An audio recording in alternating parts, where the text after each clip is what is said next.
ahmoqlarga, tentaklarga nasihat qilaman, gap tushuntiraman deb ham ko'p odam kuyinadi-da. Lekin aslida johil. Unga ham Sa'diy bir Gulistonda bir narsani keltiradilar.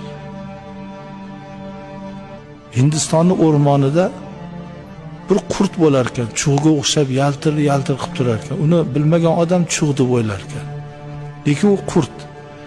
Maymunlar ham haligi chug' deb qurtni ushlab ustiga yog'ochlarni, xodalarni qo'yishib pudashi urib gulxan qilarmiz.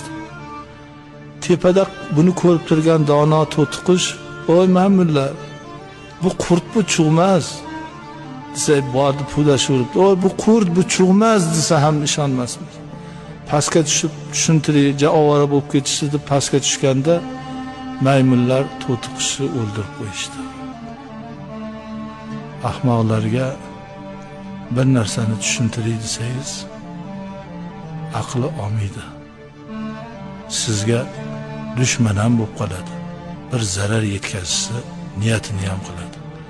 Ilohim Parvardigor hammamizni rushdi hidoyatda qilsin.